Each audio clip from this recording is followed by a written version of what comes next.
So 100 games tonight, it all begins. How did it all start? What's the real reason behind this rivalry? And why is it such a big deal? Take a look.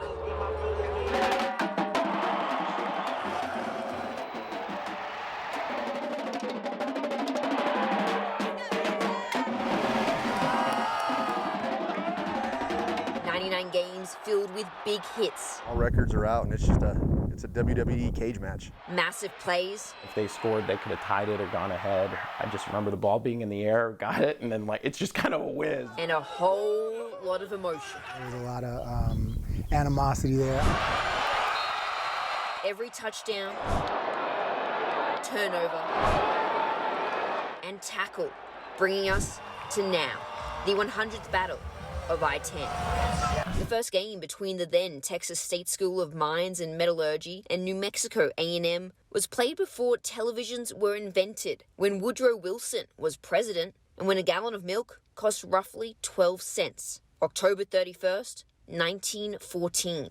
I think it's one of the best rivalries in intercollegiate athletics that very few people know about. And John Teicher would know, because he's been on both sides and seen pretty much all of it, calling 41 of the 99 games. The Miners win the game!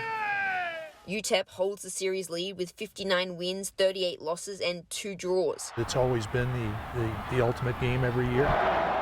In 1999, the Aggies knocked off number 22 Arizona State 35-7. The following week, they lost 54-23 to UTEP. If you could go back in time, would you want that UTEP win, or would you want that Arizona State win? UTEP win by far, because it's those situations where all wins aside, losses aside, you beat UTEP, you beat your rival, that's the bragging rights for the rest of the year. It may be just one game on the schedule, but with a state line and only 40 miles separating the two schools, it's so much more. All bets are off. It's kind of like going to the backyard and fighting with your brother. I mean, you're going to do everything you can do to win.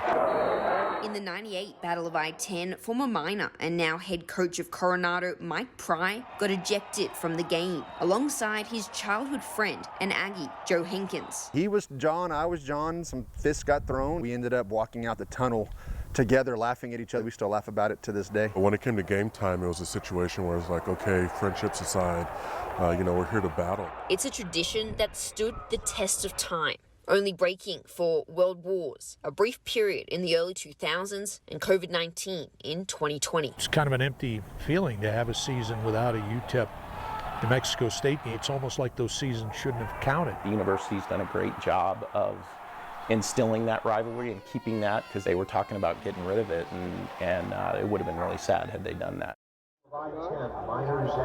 It's still here, all right, 100 games, and surprisingly, there are still so many firsts. This is the first Wednesday game these two teams have ever played. On top of that is the first time these two teams will play in a conference game in 62 years, which means for the first time in over half a century, come on in here, Jim, we have more than just the traveling trophies on the line. It's also a conference win. Jim Center and the UTEP Miners have had them the last 2 years. Will they keep them for a third? We'll have to wait and see.